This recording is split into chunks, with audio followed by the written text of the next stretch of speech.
Hello everyone. तो इस video lecture में हम लोग क्लास 11 बायोलॉजी के कुछ इंपॉर्टेंट क्वेश्चंस करने वाले हैं from the unit number 5 human physiology. जैसा कि आपको पता है कि यूनिट नंबर 5 सबसे ज़्यादा वेटेज कैरी करती है फाइनल एग्जाम क्लास 11th में। तो इस वीडियो लेक्चर में हम लोग कुछ इंपॉर्टेंट पॉइंट्स और इंपॉर्टेंट क्वेश्चन डिस्कस करेंगे जो काफ़ी बार एग्जाम में रिपीट होते हैं from the unit number 5 that is human physiology. तो सबसे पहले आपको स्क्रीन पे बेटा क्वेश्चन नज़र आएगा, आपको उस क्वेश्चन के बारे में सोचना है एंड उसके बारे में आंसर देना है। Question is name the structure of human brain responsible for information interpretation, posture and balance maintenance, and next one is temperature maintenance। तो सबसे फर्स्ट क्वेश्चन का आंसर है बेटा आपके पास सल्साई एंड गायरी। आपको पता है सामने स्क्रीन पे आपको बेटा जो ये स्ट्रक्चर नजर आ रहा है ब्रेन का, इसके अंदर जो अप्रेशन एंड डिप्रेशन है, these oppression and depression are called as सल्साई एंड गायरी। और क्योंकि इसमें एक्यूमुलेशन होती है किसकी, न्यूरॉन्स की, तो जितना सल्साई और गायरी ज़्यादा होता है उतना इंटरप्रिटेशन ब्रेन तेज होता है, ब्रेन ज़्यादा क्विक डिसीजन लेता है। तो फर्स्ट पार्ट का आंसर हमारे पास आ गया sulci and gyri. Second part posture maintain करने के लिए आपको पता है वी हैव सेरिबेलम, तो cerebellum maintain posture. And the most important question which part of the brain is responsible for the temperature maintenance, so the answer will be hypothalamus. Hypothalamus is also called as master of master gland because आपको पता है कि hypothalamus control करता है हमारी body के master gland को and the master gland is pituitary. तो मास्टर का भी मास्टर ग्लैंड कौन कहलाएगा, hypothalamus. These are the two important things about hypothalamus. बेटा जो आपको स्क्रीन पे दिख रहा है that is alveoli and the alveolar sac. And very important question जो एग्जाम में काफ़ी बार पूछा जाता है that how alveoli is design to maximize the exchange of gases. आपने प्रीवियस क्लासेस में भी ये क्वेश्चन पढ़ा है कि एल्वियोलाई कैसे एक्सचेंज ऑफ गैसेज को मैक्सिमाइज करता है, और आपको 11th में इससे रिलेटेड कुछ डिसऑर्डर भी बताने हैं। तो एल्वियोलाई का स्ट्रक्चर बेटा बहुत कॉम्प्लेक्स स्ट्रक्चर है, आपको स्क्रीन पे दिख रहा है। It is a very convoluted structure. अगर आप इस स्ट्रक्चर को एक्सपैंड कर देंगे then the area will be equal to the area of a tennis court, so hence it is maximized to exchange of gases। अब एल्वियोलर सैक से related एक disorder आपने पढ़ा है that is emphysema. Emphysema is a condition जिसमें elasticity alveolar sac की lose हो जाती है, इसकी वजह से एक्सचेंज ऑफ गैसेस कम होंगे, और अगर एक्सचेंज ऑफ गैसेस कम होंगी तो पर्सन को सांस लेने में प्रॉब्लम आएगी। So this is a very important point जो आपको याद रखना है। Emphysema is a disorder related to alveolar sac where the elasticity of alveolar sac decreases, the person feel difficulty in breathing and various problem associated with it takes place। So this is our question number 2, very important, so note it down।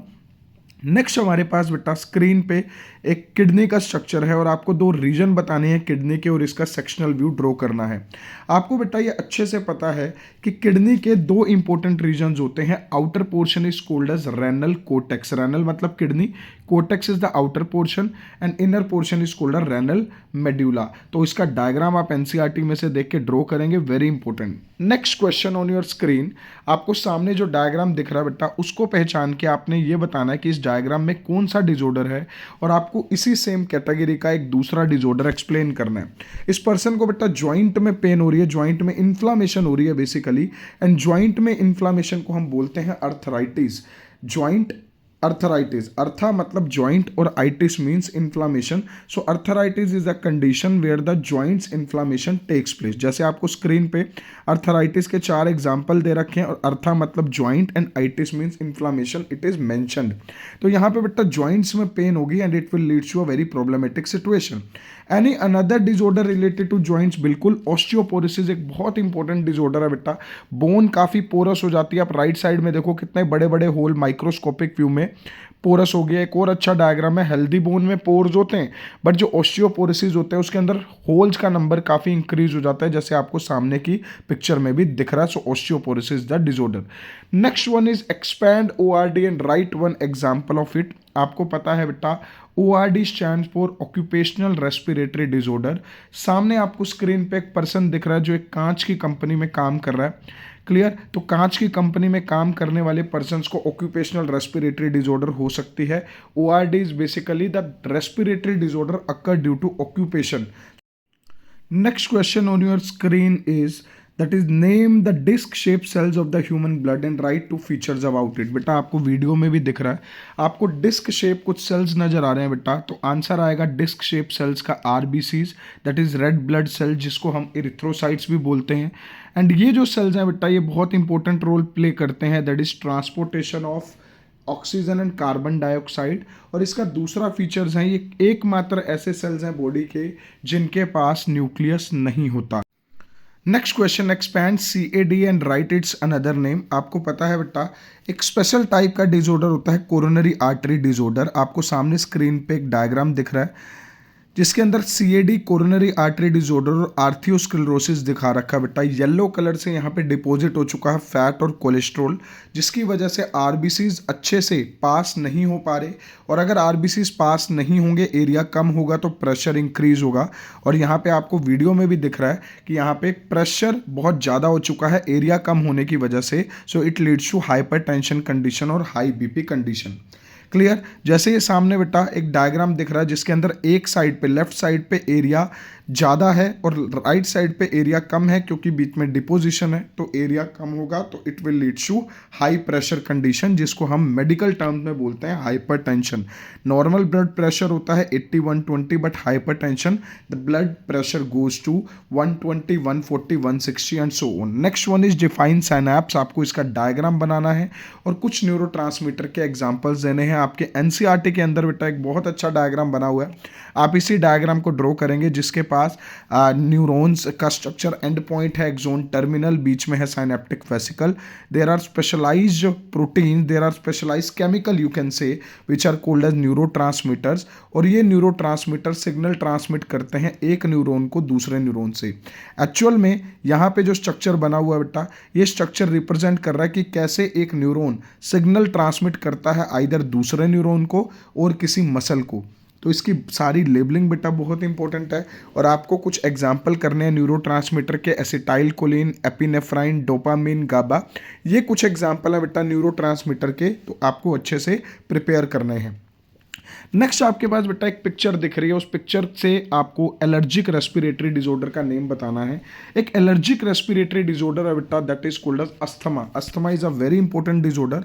Asthma के अंदर बेटा कुछ mucus like substance generate होगा, clear. और ये alveolar sac और जो pipes हैं उसके अंदर जमना स्टार्ट होगा। बेसिकली ये जो एल्वियोलर सैक है उसका डायमीटर एरिया कम होगा, सांस लेने में दिक्कत आएगी। आपने कई बार पर्सन को सांस लेने में स्ट्रगल करते हुए देखा होगा। अगर किसी पर्सन को अस्थमा है, एलर्जी के कारण वो अस्थमा अटैक इनिशिएट होता है और पर्सन यूज़ करते हैं अस्थमा पंप, जिसकी वजह से वो इनहेल कर पाएँ और एयर को यूज़ कर पाएँ। So this is a very dreadful disorder. तो अगर एग्जाम में क्वेश्चन आता है कि आपको एलर्जिक डिसऑर्डर के बारे में बताना है, सो the answer would be asthma.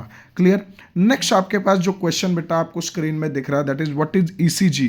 ECG क्या है ये बताना है, और ECG की डिफरेंट पीक्स के बारे में आपको बताना है कि कौन कौन सी डिफरेंट पीक्स एसोसिएटेड होती हैं ECG के साथ। ये बहुत सिंपल क्वेश्चन आप NCERT में से खुद कर सकते हैं।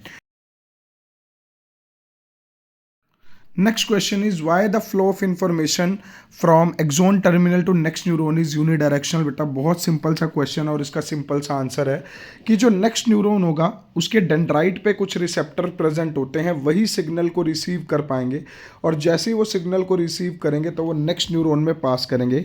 ये रिवर्स इसीलिए नहीं जा पाएगा क्योंकि एक्सोन जो एंडिंग है फर्स्ट न्यूरॉन की, वहाँ कोई रिसेप्टर प्रेजेंट नहीं है।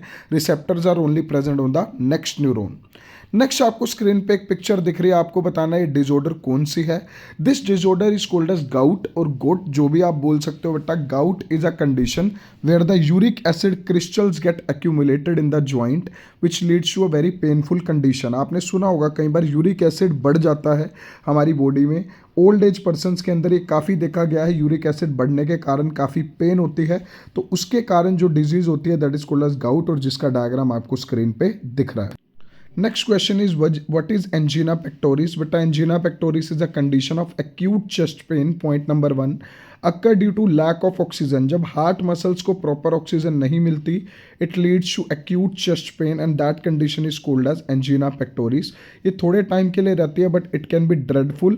इससे लाइफ भी जा सकती है पर्सन की। तो एंजीना पेक्टोरिस एक बहुत इंपॉर्टेंट डिसऑर्डर है, एग्जाम में काफ़ी बार पूछा जाता है। It is a disorder in which the acute chest pain takes place. So these are some of the important question from the human physiology. Next हमारा जो segment, next हमारी जो video lecture रहेगी, that would be the question answers of the chapter cell और the associated topics. तो एक question बेटा मैं आप लोगों से यहाँ पे पुट कर रहा हूँ, आपको इस सामने जो डायग्राम दिख रहा है उस डायग्राम में से आपको एक दो ऐसे स्ट्रक्चर बताने हैं which are semi autonomous which have their own DNA. आपको कमेंट सेक्शन में जरूर मेंशन करना है कि ऐसे दो कौन से ऑर्गेनेलिज हैं जिनके पास अपना खुद का डीएनए है। Good luck.